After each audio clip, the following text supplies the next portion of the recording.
नमस्कार दोस्तों। तो चलिए आज दुर्गा सप्तशती पाठ अध्याय 2 का श्रवण करते हैं। आज चैत्र नवरात्रि का दूसरा दिन है, तो आज आप सुनने वाले हैं दुर्गा सप्तशती का दूसरा अध्याय। तो दोस्तों, आप लोगों से एक निवेदन है कि इस वीडियो को अंत तक जरूर सुनिएगा। तो इस अध्याय में देवताओं के तेज से देवी का प्रादुर्भाव और महिषासुर की सेना के वध का वर्णन किया गया है। ऋषि कहते हैं, पूर्व काल में देवताओं और असुरों में पूरे 100 वर्षों तक घोर संग्राम हुआ था। उसमें असुरों का स्वामी महिषासुर था और देवताओं के नायक इंद्र थे। उस युद्ध में देवताओं की सेना महाबली असुरों से परास्त हो गई। संपूर्ण देवताओं को जीतकर महिषासुर इंद्र बन बैठा। तब पराजित देवता प्रजापति ब्रह्मा जी को आगे करके उस स्थान पर गए जहां भगवान शंकर और श्रीहरि विष्णु जी विराजमान थे। देवताओं ने महिषासुर के पराक्रम तथा अपनी पराजय का यथावत वृत्तांत उन दोनों देव शेरों से विस्तार पूर्वक कह सुनाया। देवता बोले, भगवान, महिषासुर सूर्य, इंद्र, अग्नि, वायु, चंद्रमा, यम, वरुण तथा अन्य देवताओं के भी अधिकार छीनकर स्वयं ही सबका अधिष्ठा बना बैठा है। उस दुरात्मा महिषासुर ने समस्त देवताओं को स्वर्ग से निकाल दिया है। अब वे मनुष्यों की भांति पृथ्वी पर विचरते हैं। दैत्यों की यह सारी करतूत हमने आप लोगों से कह सुनाई। अब हम आपकी ही शरण में आए हैं। उसके वध का कोई उपाय सोचिए। इस प्रकार देवताओं के वचन सुनकर भगवान विष्णु और शिव जी को दैत्यों पर बड़ा क्रोध आया। उनकी भौहें तन गई और मुंह टेढ़ा हो गया।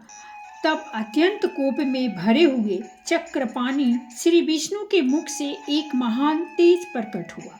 इसी प्रकार ब्रह्मा, शंकर तथा इंद्र आदि अन्य देवताओं के शरीर से भी बड़ा भारी तेज निकला। वह सब मिलकर एक हो गया। महान तेज का वह पुंज जाज्वल्यमान पर्वत सा जान पड़ा। देवताओं ने देखा, वहां उसकी ज्वालाएं संपूर्ण दिशाओं में व्याप्त हो रही थी। संपूर्ण देवताओं के शरीर से प्रकट हुए उस तेज की कहीं तुलना नहीं थी। एकत्रित होने पर वह एक नारी के रूप में परिणत हो गया और अपने प्रकाश से तीनों लोकों में व्याप्त जान पड़ा। भगवान शंकर का जो तेज था, उससे उस देवी का मुख प्रकट हुआ। यमराज के तेज से उसके सिर में बाल निकल आए। श्री विष्णु भगवान के तेज से उसकी भुजाएं उत्पन्न हुई। चंद्रमा के तेज से दोनों स्तनों का और इंद्र के तेज से मध्य भाग का प्रादुर्भाव हुआ। वरुण के तेज से जंघा और पिंडली तथा पृथ्वी के तेज से नितंब भाग प्रकट हुआ।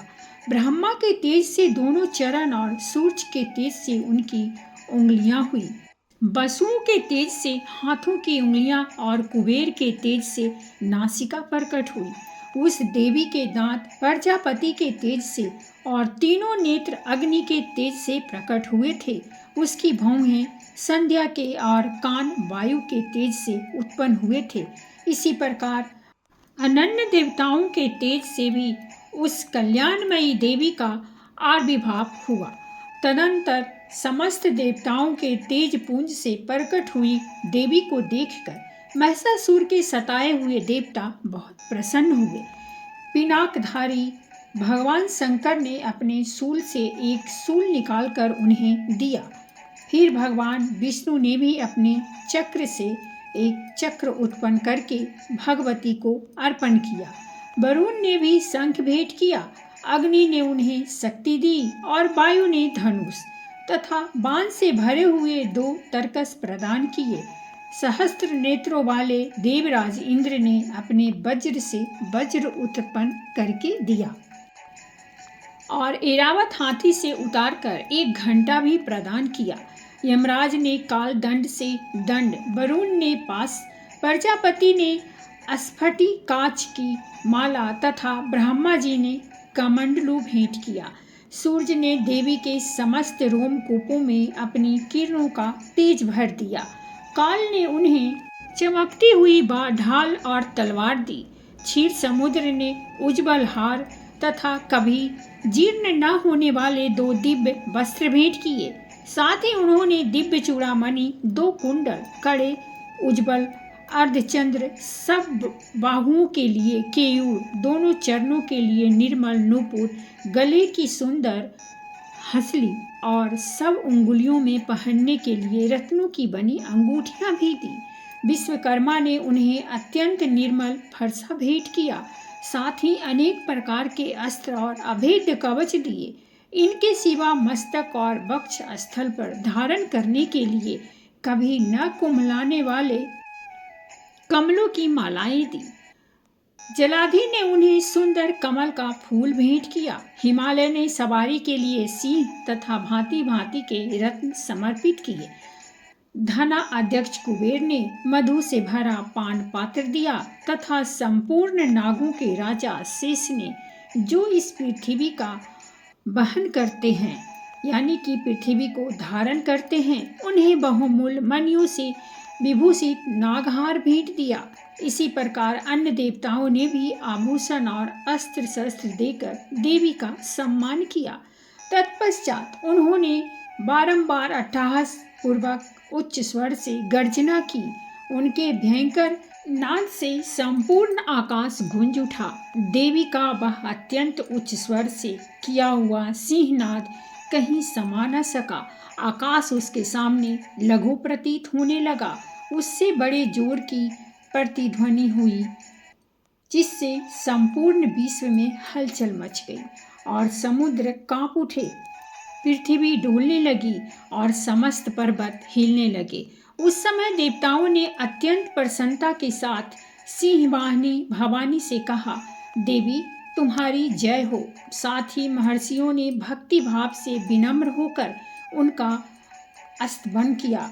संपूर्ण त्रिलोकी को क्षोभग्रस्त देख दैत्यगण अपनी समस्त सेना को कवच आदि से सुसज्जित कर हाथों में हथियार ले सहसा उठकर खड़े हो गए। उस समय महिषासुर ने बड़े क्रोध में आकर कहा, आह, यह क्या हो रहा है। फिर वह संपूर्ण अश्रुओं से घिरकर उस सिंहनाद की ओर लक्ष्य करके दौड़ा और आगे पहुंचकर उसने देवी को देखा, जो अपनी प्रभा से तीनों लोकों को प्रकाशित कर रही थी। उनके चरणों के भार से पृथ्वी दबी जा रही थी। माथे के मुकुट से आकाश में रेखा सी खींच रही थी तथा वे अपने धनुष की टंकार से सातों पतालों को क्षुब्ध किए देती थी। देवी अपनी हजारों भुजाओं से संपूर्ण दिशाओं को आच्छादित करके खड़ी थी। तदंतर उनके साथ दैत्यों का युद्ध छिड़ गया। नाना प्रकार के अस्त्र शस्त्रों के प्रहार से संपूर्ण दिशाएं उद्दासित होने लगी। चिक्षुर नामक महान असुर महिषासुर का सेनानायक था। वह देवी के साथ युद्ध करने लगा। अन्य दैत्यों की चतुरंगिनी सेना साथ लेकर चामर भी लड़ने लगा। 60,000 रथियों के साथ आकर उदग्र नामक महादैत्य ने लोहा लिया। 1 करोड़ रथियों को साथ लेकर महाहनु नामक दैत्य युद्ध करने लगा, जिसके रोए तलवार से भी तेज थे, यानी तलवार के समान तीखे थे। वह असिलोम नाम का महादैत्य 5 करोड़ रथी सैनिकों सहित युद्ध में आ डटा। 60 लाख रथियों से घिरा हुआ बास्कल नामक दैत्य भी उस युद्ध भूमि में लड़ने लगा। परिवारित नामक राक्षस हाथी सवार और घुड़सवारों के अनेक दलों तथा 1 करोड़ रथियों की सेना लेकर युद्ध करने लगा। बिडाल नामक दैत्य 5 अरब रथियों से घिरकर लोहा लेने लगा। इनके अतिरिक्त और भी हजारों महादैत्य रथ, हाथी और घोड़ों की सेना साथ लेकर वहां देवी के साथ युद्ध करने लगे। स्वयं महिषासुर उस रणभूमि में कोटि कोटि सहस्त्र रथ, हाथी और घोड़ों की सेना से घिरा हुआ खड़ा था। वे दैत्य देवी के साथ तोमर, भिंडीपाल, शक्ति मूसल, खड़ग, परशु आदि अस्त्र शस्त्रों का प्रहार करते हुए युद्ध कर रहे थे। कुछ दैत्यों ने उन पर शक्ति का प्रहार किया, कुछ लोगों ने पास फेंके तथा कुछ दूसरे दैत्यों ने खड़ग प्रहार करके देवी को मार डालने का उद्योग किया। देवी ने भी क्रोध में भरकर खेल खेल में ही अपने अस्त्र शस्त्रों की वर्षा करके दैत्यों के वे समस्त अस्त्र शस्त्र काट डाले। उनके मुख पर परिश्रम या थकावट का रंच मात्र भी चिन्ह नहीं था। देवता और ऋषि उनकी स्तुति करते थे और वे भगवती परमेश्वरी दैत्यों के शरीरों पर अस्त्र शस्त्रों की वर्षा करती रही। देवी का वाहन सिंह भी क्रोध में भरकर गर्दन के बालों को हिलाता हुआ असुरों की सेना में इस प्रकार विचरने लगा, मानो वनों में दावानल फैला रहा हो।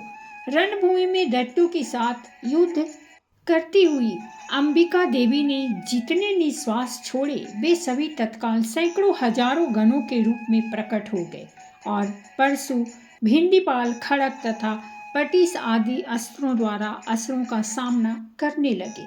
देवी की शक्ति से बढ़े हुए वे गण असुरों का नाश करते हुए नगाड़ा और शंख आदि बाजे बजाने लगे। उस संग्राम महोत्सव में कितने ही गण मृदंग बजा रहे थे। तदंतर देवी ने त्रिशूल से, गदा से, शक्ति की वर्षा से और खड़ग आदि से सैकड़ों महादैत्यों का संहार कर डाला। कितनों को घंटे के भयंकर नाद से मूर्छित करके मार गिराया। बहुत तेरे दैत्यों को पास से बांधकर धरती पर घसीटा। कितने ही दैत्य उनकी तीखी तलवार की मार से दो दो टुकड़े हो गए। कितने ही गदा की चोट से घायल हो गए, धरती पर सो गए। कितने ही मुसल की मार से अत्यंत आहत होकर रक्त बमन करने लगे। कुछ दैत्य शूल से छाती फट जाने के कारण पृथ्वी पर ढेर हो गए। उस रंगारगन में बाण समूहों की वृष्टि से कितने ही असुरों की कमर टूट गई। बाज की तरह झपटने वाले देव पीड़क दैत्यगण अपने प्राणों से हाथ धोने लगे। किन्हीं की बाहें छिन्न भिन्न हो गई, कितनों की गर्दनें कट गई।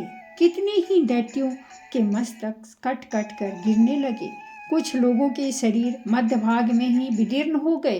कितने ही महादैत्य की जांघें कट जाने से पृथ्वी पर गिर पड़े।